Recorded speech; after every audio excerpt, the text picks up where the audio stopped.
কিয়ামতের আগে আগে আরো কিছু মানুষকে আল্লাহ পাক কিন্তু শূকর এবং বানরে পরিণত করবেন।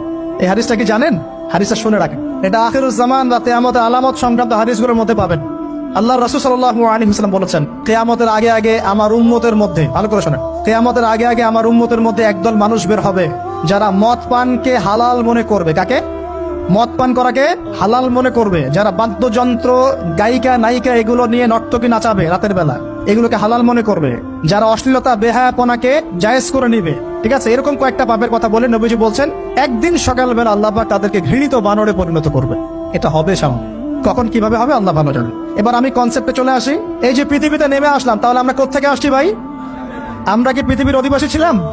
আমরা জান্নাতে ছিলাম, ওখান থেকে আল্লাহ পাক পাঠিয়েছে। এবার পৃথিবীতে এসে আদম আলাইহিস সালামের যুগে খুব একটা দুর্ঘটনা ঘটে নাই, একটা ঘটেছে। কয়টা? একটা। ভাই হাবিলের কোরবানি কবুল হয়, কাবিলের অন্তর্দাহ হয়, জ্বালা হয়। কেন হাবিলেরটা কবুল হবে, কাবিলের কেন হচ্ছে না? এই হিংসার বশবর্তী হয়ে কাবিল হাবিলকে হত্যা করে ফেলে। হত্যা করে লাশটা দাফন করার পদ্ধতিও তার জানা ছিল না। আল্লাহ কাককে পাঠালেন, কাককে দেখে সে শিখলো। প্রথম দুর্ঘটনা হচ্ছে হাবিল কাবিলের দুর্ঘটনা। বলে রাখি, আজকেও নিজের ভাইয়ের বেশে বহু কাবিল মুসলিম সমাজের মধ্যে ঘুরে বেড়ায়। নিজের ভাইয়ের লেবাসে, পোশাকে, সুরতেই বহু কাবিল এখনো কিন্তু মুসলিম সমাজে ঘুরে বেড়ায়। তো আমরা কাবিলদেরকে কাবিলের পরিণতি সম্পর্কে সচেতন করতে চাই। হাবিল বলেছিল, তুমি যদি আমাকে মারতে আসো, আমি তোমাকে মারার জন্য হাত বাড়াবো না। হাবিল জান্নাতে যাবে আর কাবিল জাহান্নামে যাবে। কেন কাবিল জাহান্নামে যাবে? নবীজি বলেছেন, পৃথিবীর প্রথম হত্যাকাণ্ড সংগঠিত করেছে কাবিল।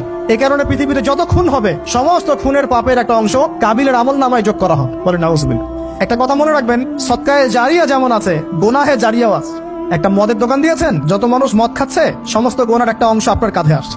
সিনেমা হল করেছেন, মানুষ সারাদিন নেকটা ছবি দেখে, নগ্ন ছবি দেখে, যত মানুষ এখানে পাপ করবে, সমস্ত পাপের একটা অংশ আপনার কাঁধে যাবে।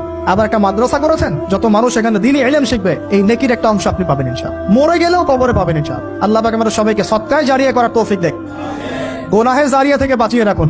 খুব খেয়াল রাখবেন, আল্লাহ পাক আমাদের হেফাজত করুন বলি আমিন। এবার ওই যুগ শেষ, নূহ আলাইহিস সালামের যুগ। এই যুগে আল্লাহর একই সুন্নত, নূহ আলাইহিস সালাম 950 বছর দাওয়াত দিলেন, 40টা বা 80টা পরিবার ইসলাম কবুল করেছে, বাকিরা করে নাই। যারা করে নাই আল্লাহ পাক তাদেরকে ডুবিয়ে মারলেন, যারা করেছে আল্লাহ পাক উদ্ধার করলেন। সোজা কথা, আজকে সারা পৃথিবীতে যত মানুষ আমরা বেঁচে আছি না, আমরা কোনো না কোনো ভাবে ওই 80 পরিবারের সদস্য। আমরা ভাই ভাই, আমরা ওই ফ্যামিলি, 80 ফ্যামিলির অন্তর্ভুক্ত। কিরকম করে? নূহ আলাইহিস সালামের 4 সন্তান ছিল। কয় সন্তান?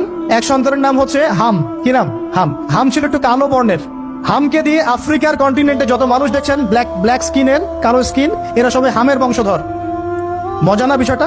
মানুষের অস্তিত্ব পৃথিবীতে, ইতিহাস, এগুলো খুব ইন্টারেস্টিং টপিক। ইতিহাস পড়তে থাকলে আপনি ডুবে যাবেন। কত কিছু বিশ্ব হয়েছে আর কত কিছু হবে সামনে।